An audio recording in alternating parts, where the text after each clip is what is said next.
Line Kashmir honey. அழகும் வாசனையும் கமழும் காஷ்மீர் லயன் காஷ்மீர் ஹனி. அசல் தேன் அசந்தேன்.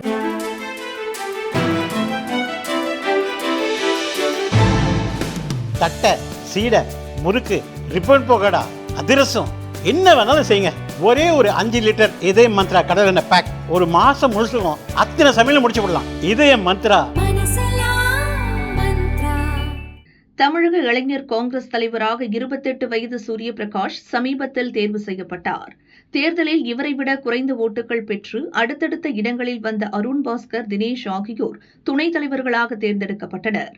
இருவரும் இளைஞர் காங்கிரஸ் நிர்வாகத்தில் மூத்தவர்கள் என்பதால் தங்களை விட குறைந்த வயது கொண்ட சூரிய பிரகாஷ் தலைமையை ஏற்கவில்லை.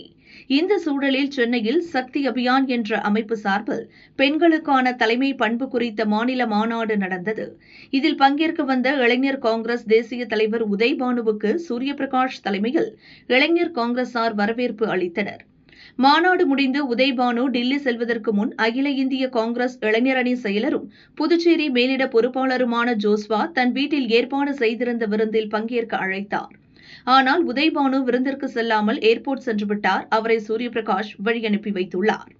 ஜோஸ்வா வீட்டிற்கு உதய்பானு வராததால் அதிருப்தியடைந்த ஜவஹர் பால் மஞ்ச் அமைப்பின் தேசிய நிர்வாகி ஒருவர் சூரிய பிரகாஷிடம் வாக்குவாதம் செய்துள்ளார். வாக்குவாதம் முற்றிய நிலையில் அவர் சூரிய பிரகாஷ் முகத்தில் குத்துவிட்டுள்ளார். இது தொடர்பாக சூரிய பிரகாஷ் ஆதரவாளர்கள் இளைஞர் காங்கிரஸ் டெல்லி மேலிடத்திற்கு புகார் அனுப்பியுள்ளனர். சம்பவம் குறித்து இளைஞர் காங்கிரஸைச் சேர்ந்த தலைவர் ஒருவர் டில்லியிலிருந்து தமிழகம் வந்து விசாரிக்க உள்ளதாக அக்கட்சி வட்டாரங்கள் தெரிவிக்கின்றன.